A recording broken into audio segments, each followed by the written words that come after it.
Éoliennes, panneaux solaires, centrales nucléaires, de quoi sera fait notre mix électrique en 2050? Et bien si tu veux le savoir, t'as qu'à lire Futur énergétique de RTE, un rapport de 60 pages, ou alors je te fais un résumé de 2 minutes et tu restes jusqu'au bout de cette vidéo. Alors RTE, c'est ceux qui ont fait ce rapport, tu connais peut-être pas, c'est le réseau de transport d'électricité.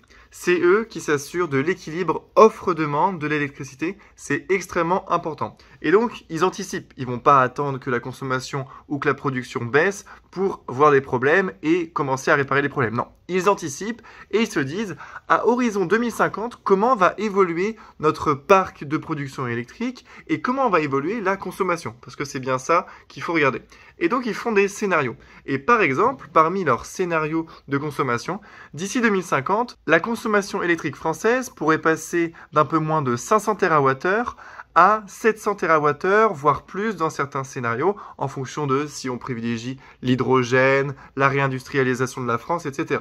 Tu as par exemple un scénario sobriété, où comme son nom l'indique, on va moins consommer parce qu'on va être plus sobre en énergie. Un autre scénario de réindustrialisation profonde de la France, parce que comme tu le sais, on a largement désindustrialisé ces dernières décennies en France pour fabriquer tout en Asie et en Chine notamment. Donc si on relance nos industries en France, eh bien, ces industries vont consommer de l'électricité qu'il faudra produire. Donc d'ici 2050, la consommation d'électricité en France pourrait augmenter de 50%. Et d'où vient cette augmentation? Eh bien, elle vient en fait de l'électrification des usages. La meilleure façon pour réduire nos émissions de gaz à effet de serre, compte tenu de notre consommation d'énergie finale, tu vois que 60% de notre énergie finale consommée en France vient du gaz et du pétrole, et donc on a des solutions pour ça.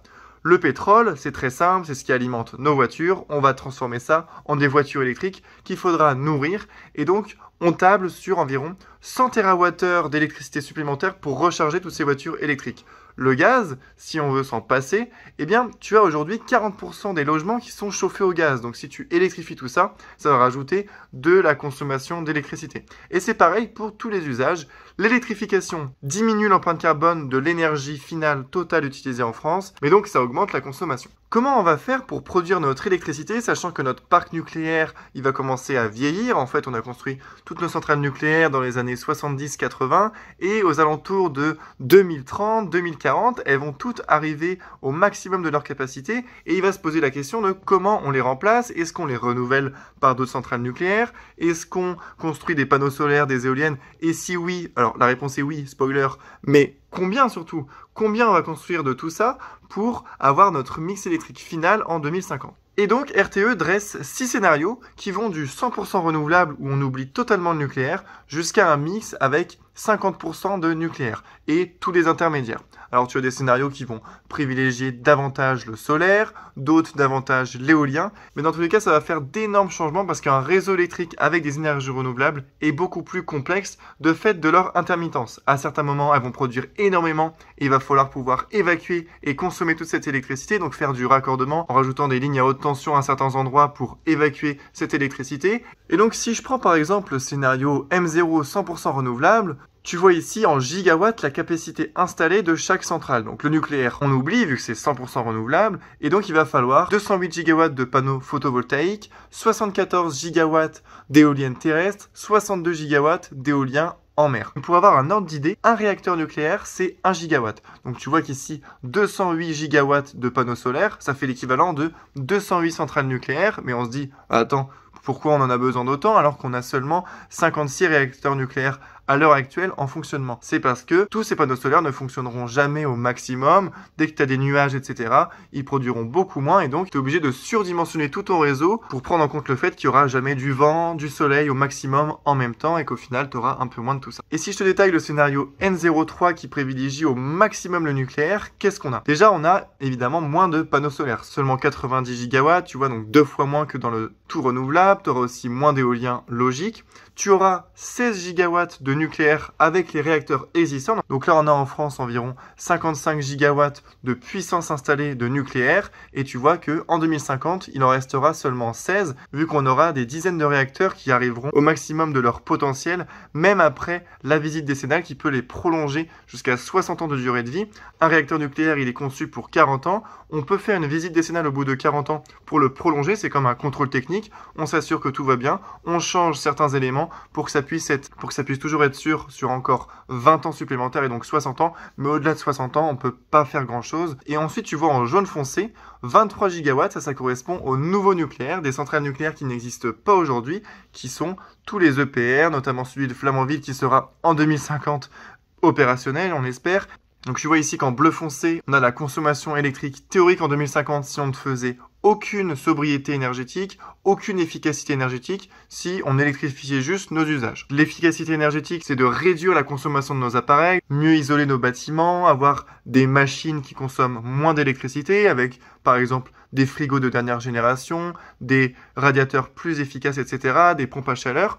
Et tu as un autre levier qui est la sobriété dont on parle très souvent en ce moment. La sobriété, c'est en fait moins consommer. T'as beau avoir mis une pompe à chaleur qui va moins consommer qu'un radiateur électrique grille-pain, tu peux également abaisser la température de consigne et donc tu réduiras encore une fois la consommation de ta pompe à chaleur. C'est un bon exemple. Pour arriver in fine à 555 TWh au lieu de 845 si on ne faisait rien. Donc voici le détail du scénario de référence qui prévoit une augmentation de consommation d'électricité en 2050. Donc aujourd'hui on consomme un peu moins de 500 TWh et tu vois que par exemple en 2050, on va consommer 50 TWh pour la production d'hydrogène par électrolyse. Si tu électrifies l'industrie, eh bien des machines qui consommaient avant du gaz ou du charbon vont consommer de l'électricité, ça augmente la consommation. Pour les transports, c'est les voitures électriques qu'il va falloir recharger avec 100 TWh d'électricité à trouver. Ensuite, pour le tertiaire, cette fois-ci, on va diminuer la consommation avec des améliorations énergétiques sur, par exemple, des data centers, etc., des appareils qui sont plus efficients. Et pour le résidentiel, on va aussi diminuer la demande d'électricité parce que tu vas avoir, par exemple, le développement de pompes à chaleur, la rénovation des bâtiments qui vont réduire la consommation d'électricité, notamment en hiver. Ici, c'est très rapide, c'est l'augmentation de consommation d'électricité toujours en TWh. Si on réindustrialise la France par rapport à la référence, si on remet des usines en France et qu'elles sont électriques, ça augmente la consommation. Mais du coup, pourquoi réindustrialiser la France si ça augmente la consommation d'énergie de la France? C'est a priori pas une bonne solution. Mais il faut se rappeler qu'on vit sur Terre, que le but de la réduction des gaz à effet de serre, c'est qu'on réduise les émissions de gaz à effet de serre mondiales. Or, on a exporté nos émissions de gaz à effet de serre et de CO2 notamment, en Chine. En Chine, qui est l'usine du monde, qui produit tous nos appareils, le téléphone que tu tiens dans ta main et qui filme cette vidéo, etc. Tout est fabriqué en Chine. Et si on rapatrie toute cette industrie en France, on aura des usines qui consommeront non pas de l'électricité au charbon, ce qui est le cas à 70% en Chine, mais de l'électricité aux énergies renouvelables et nucléaires en France. Et donc, il y aura une bien meilleure empreinte carbone de tous les produits industriels qu'on consomme en France. Et donc, tu vois que d'ici 2050, c'est 900 millions de tonnes de CO2 évitées avec une réindustrialisation de la France. Ici, on peut voir la vitesse de déploiement de nouveaux réacteurs nucléaires en France en fonction des scénarios. Tu vois qu'ici, le trait pointillé, c'est le rythme historique de mise en service de capacités nucléaires entre 1978 et 2002, quand on a développé massivement l'énergie nucléaire, donc tu vois qu'on construisait extrêmement vite. Aujourd'hui, il n'est plus possible de construire aussi vite. Je ne saurais pas exactement te dire pourquoi. C'est assez étonnant finalement qu'on n'arrive pas à reproduire le cycle historique, mais on peut noter que nos centrales nucléaires aujourd'hui sont encore plus sûres qu'avant parce qu'on a pris en compte les accidents de Fukushima, etc. Et que quand c'est plus sûr, eh bien, il y a plus d'éléments, c'est plus complexe et ça met plus de temps. Ici, c'est le rythme nécessaire de déploiement des énergies renouvelables en fonction des scénarios. Parce que pour atteindre 208 gigawatts d'énergie solaire d'ici 2050, il va falloir les déployer à une énorme vitesse. Et donc tu vois que par exemple, c'est le scénario M0, le scénario tout renouvelable. Il va falloir déployer 6 gigawatts de production de panneaux photovoltaïques chaque année. Et à droite, tu vois en fait le rythme historique de certains pays. Et on s'aperçoit que 6 gigawatts de solaire par an, c'est énorme, ça a quasiment jamais été fait, seulement à quelques années records, par exemple en Allemagne en 2012, mais en moyenne, on est bien en deçà, donc ça va être un véritable défi. Si je prends l'éolien terrestre, c'est déjà plus faisable. On voit que sur le scénario le plus renouvelable, on est similaire à ce qu'a fait l'Allemagne entre 2009 et 2020, donc ça semble faisable. Mais en France, nous, on a plus de mal à faire de l'éolien terrestre parce que il y a beaucoup de contestations. Personne ne veut d'éoliennes à côté de chez soi et donc ça ralentit le processus et donc ça rajoute une charge administrative. Et maintenant, si on regarde l'éolien offshore, donc en mer En France, on n'a aucune donnée vu qu'on a un seul parc éolien offshore qui est au large de Saint-Nazaire. Par rapport aux autres pays d'Europe, on est complètement à la ramasse là-dessus. Et donc on s'aperçoit que même un pays comme l'Angleterre, qui est un des pays qui a le plus développé l'éolien offshore, on voit que parmi tous les scénarios, du renouvelable au moyennement renouvelable, on est sur des rythmes de 2 gigawatts par an. C'est vraiment colossal et donc ça va être un véritable défi d'atteindre ce rythme de déploiement. Et on s'aperçoit ici qu'il y a urgence. On ne peut pas se permettre d'attendre 2028 pour commencer à les construire. Non, c'est dès 2023, on doit mettre le paquet sur des panneaux solaires, des éoliennes, des centrales nucléaires. On doit mettre le paquet sur tout. Maintenant, parlons argent, parce que c'est bien ça qu'il faut regarder. En fonction des scénarios, quel est le plus viable économiquement? Tu vois ici le coût complet annualisé, donc c'est vraiment le coût de chaque mix électrique qui va tout comprendre. Le coût du nucléaire, le coût du renouvelable, le coût des flexibilités. Les flexibilités, on en parlera juste après, mais ça va être les batteries, etc. qu'il va falloir mettre en place. On s'aperçoit que 1 MWh de production nucléaire coûte 67 €, tandis qu'1 MWh d'énergie renouvelable coûte 46 €. Et si on prend tout en compte, on s'aperçoit que le scénario N03 avec le maximum de nucléaire va coûter en tout 59 milliards d'euros par an, alors que le scénario 100% renouvelable, on est à 77 milliards d'euros par an, soit 18 milliards de différence, ce qui n'est pas non plus négligeable. Comment ça se fait que le scénario 100% renouvelable soit plus cher? C'est à cause des flexibilités et du réseau. Tu le vois ici, notamment à gauche, on voit une grosse part flexibilité, ça va être les batteries, toutes les batteries qu'il va falloir installer, tous les moyens de flexibilité avec des centrales thermiques, avec de la bioénergie qu'il va falloir compléter si on n'a pas de centrale nucléaire pour assurer une production notamment la nuit en hiver. Et c'est bien ça l'intérêt du scénario N03, c'est qu'on a du renouvelable d'un côté qui coûte moins cher au mégawattheure que le nucléaire, mais en même temps du nucléaire qui permet d'avoir une base d'électricité 24 heures sur 24, ce qui permet en fait de trouver un compromis entre coût de l'électricité du renouvelable qui est plus bas que le nucléaire, mais en même temps, si tu n'as que du renouvelable, tu vas dépenser énormément en flexibilité pour pouvoir assurer de l'électricité 24 heures sur 24, même sans soleil et sans vent. En fait, le scénario N03 est selon moi l'optimal des scénarios puisqu'il coûte le moins cher. 50% de nucléaire, 50% de renouvelable, c'est le moins cher qu'on puisse faire. Parlons maintenant des flexibilités. Les flexibilités, c'est les moyens de production ou de baisse de consommation qui vont permettre d'ajuster la demande d'énergie avec la production. Ces flexibilités vont de 28 gigawatts, donc l'équivalent de 28 réacteurs nucléaires, jusqu'à 68 gigawatts, et on voit ici que le scénario qui demande le moins de flexibilité, c'est le scénario avec le plus de nucléaire, parce que le nucléaire c'est stable, il n'y a pas vraiment besoin d'être flexible vu que ça produit H24, alors que quand tu as 100% d'énergie renouvelable, là il faut forcément avoir des moyens, des plans B en fait, parce que quand tu n'as pas de soleil, c'est-à-dire la nuit, et qu'il n'y a pas de vent, encore une fois, tu es bien embêté, et donc il faut jusqu'à 68 gigawatts de flexibilité. Ces flexibilités, ça peut être quoi? Tu as l'hydraulique, avec notamment les STEP. Les STEP, c'est des stations de transfert d'énergie par pompage. En gros, c'est un barrage qui fonctionne dans les deux sens. Dans un sens, il turbine de l'eau qui est dans les montagnes pour produire de l'électricité, mais tu peux aussi remonter cette eau pour en fait la restocker, c'est une sorte de stockage d'énergie sous forme d'énergie potentielle, pour ensuite la returbiner quand tu en as besoin, notamment à la pointe ou quand tu n'as pas assez de vent ou de soleil. Voilà, l'hydraulique peut être un moyen, jusqu'à 8 gigawatts de flexibilité. Ensuite, tu as les centrales thermiques. Alors attention, ce ne sera pas des centrales au charbon et au gaz fossile, ce sera des centrales thermiques qui fonctionneront de la même façon, mais à la place, on va mettre du biogaz ou de l'hydrogène comme combustible. Encore une fois, scénario N03 nucléaire, pas besoin de centrales thermiques parce que les centrales nucléaires sont en fait des centrales thermiques. Et tu as évidemment tous les scénarios intermédiaires. Là, à chaque fois, je te parle des deux extrêmes parce que comme ça te fixe une ordre d'idée. Mais tu as plein de scénarios intermédiaires qui sont des variantes entre l'extrême 100% renouvelable et l'extrême 50% de nucléaire, 50% de renouvelable. Ensuite, tu as les fameuses batteries. Donc les batteries, encore une fois, dans le scénario N03 nucléaire, tu n'as quasiment pas besoin de batterie parce qu'en fait, tu as ton bandeau de production de base qui te permet de, même sans soleil et vent, d'avoir une production. Et 26 gigawatts de batterie, ça c'est vraiment considérable. Je ferai une vidéo là-dessus pour se rendre compte de combien de batteries il faut pour avoir 26 gigawatts, l'équivalent de 26 réacteurs nucléaires. Et ça, c'est pas top écologiquement. Ensuite, tu as côté consommateur. Le consommateur peut aussi être flexible. On a une consommation d'électricité, par exemple du chauffage, des voitures électriques qui se rechargent. Mais ça, tu peux le décaler. Tu peux par exemple choisir de lancer ta machine à laver ou de mettre ton chauffage plus fort quand il y a beaucoup d'énergie renouvelable, moins fort quand la demande d'énergie est haute. Le chauffage, c'est un peu contraignant. En revanche, la voiture électrique, c'est très facile de piloter la recharge d'une voiture électrique. Toutes les voitures électriques maintenant disposent d'applications qui permettent d'optimiser la recharge en fonction de certaines heures. Et donc, tu vas pouvoir recharger ta voiture électrique sur les heures creuses, là où quasiment tout le monde dort par exemple à 4 heures du matin, et au contraire ne pas la recharger quand tu rentres chez toi à 18 heures et que la consommation d'énergie est au plus haut parce que tout le monde rentre chez soi, fait cuire ses pâtes, etc. Et enfin, une dernière flexibilité, c'est les interconnexions avec les pays voisins. Heureusement, on n'est pas seul et c'est d'une grande aide parce que, notamment pour les énergies renouvelables, si tu n'as pas de vent en France, tu as peut-être un petit peu de vent en Allemagne. Si tu n'as pas de soleil en Espagne, tu as peut-être un peu de soleil en France. Et donc chaque pays de l'Europe, avec les interconnexions, s'entraide et en permanence, il y a des flux d'électricité entre l'Italie et la France et l'Allemagne, etc. Et donc cette intermittence du renouvelable, elle est en fait réduite grâce aux interconnexions. C'est ce qui s'appelle le foisonnement.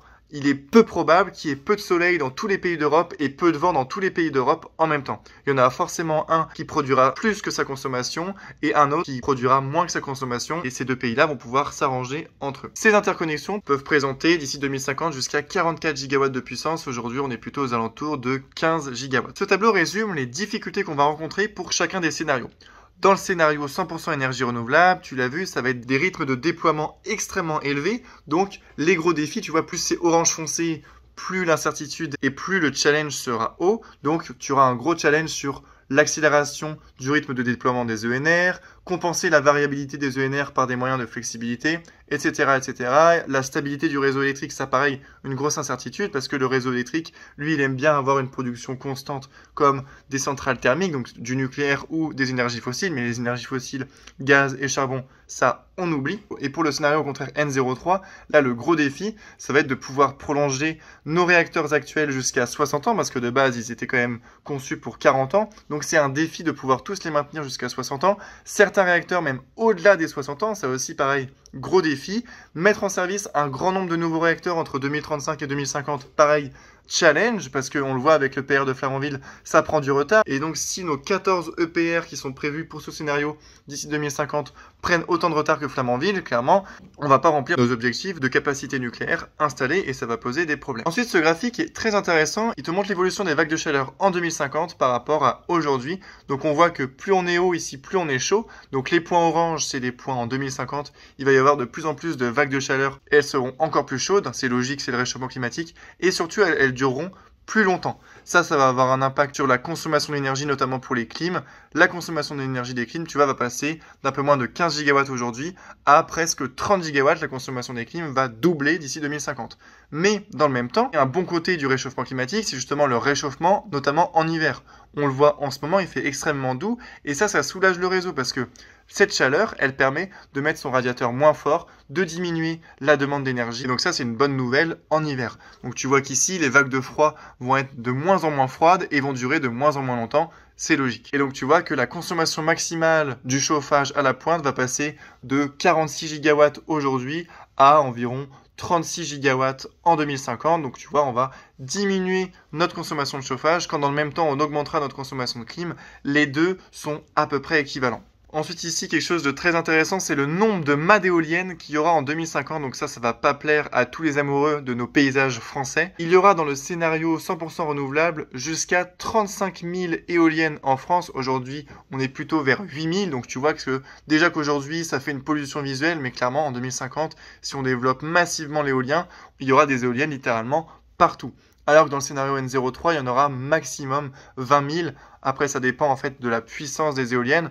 Plus une éolienne est puissante et moins nombreuses elles seront, c'est logique. Encore une fois, un avantage du scénario qui privilégie le nucléaire au maximum parce que le nucléaire, ça se voit pas. Exactement le même graphique avec cette fois-ci les milliers d'hectares utilisés pour les panneaux solaires parce que des panneaux solaires, c'est très peu dense en énergie. Il faut des immenses surfaces. Il va falloir empiéter sur des champs, des prés, voire des forêts. Donc ça pose de gros problèmes et moi, je suis pas trop pour ça. Donc tu vois que dans le scénario 100% renouvelable, ça va être jusqu'à 250 000 hectares de panneaux solaires nécessaires. Et je te rappelle qu'un hectare, c'est un peu plus d'un stade de foot. Donc tu vois qu'il y aura environ l'équivalent de 300 000 stades de foot remplis de panneaux solaires en France. Et ça, pareil, ça va dénaturer un peu le paysage. Encore une fois, un bon point pour notre scénario N03. N03 avec le maximum de nucléaire. Il y a ensuite un graphique très important, l'empreinte carbone de chaque scénario. Parce que le but de tout ça, c'est quand même d'avoir une meilleure empreinte carbone, sinon on s'embête pas, on produit avec du gaz. On voit que par exemple en 2019, l'empreinte carbone de l'électricité est principalement causée par notre consommation de gaz, parce que les centrales au gaz en France,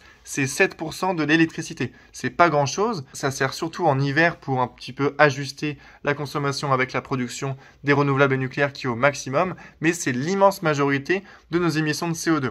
Et donc, on s'aperçoit encore une fois que le scénario qui va émettre le moins de gaz à effet de serre, c'est le N03 avec le nucléaire, avec environ 7 millions de tonnes de CO2 équivalent par an contre 11 millions de tonnes pour le scénario 100% renouvelable. Ça, c'est notamment causé par les batteries, de la quantité monstrueuse de panneaux solaires qu'il y aura s'il y a 100% renouvelable, etc., etc. Et pour cette empreinte carbone, on le voit ici, on prend tout en compte, l'extraction, la fabrication, le transport du combustible, la construction des infrastructures, la production d'électricité, le cycle de vie des infrastructures et également le retraitement des déchets radioactifs. Et je te rassure, on arrive bientôt à la fin parce que là, ça commence à faire beaucoup de graphiques, mais bon, le rapport fait quand même 60 pages. Je peux t'assurer que là, on le balaye quand même assez rapidement. Là, on voit la consommation annuelle de cuivre en 2050 en fonction des scénarios. Parce que l'inconvénient des énergies renouvelables, c'est qu'elles consomment beaucoup de cuivre. Elles consomment beaucoup de cuivre pour dispatcher toute cette production qui est très diffuse. Il faut beaucoup de câbles, donc beaucoup de cuivre. Et c'est pour ça que le scénario N03 utilise 2 fois moins de cuivre que le scénario M0. Donc ça, c'est pour le mix électrique. Et sur la droite, c'est le cuivre à cause de la mobilité électrique. Parce que mobilité électrique, pareil, il faut raccorder tous les chargeurs, ça rajoute du cuivre.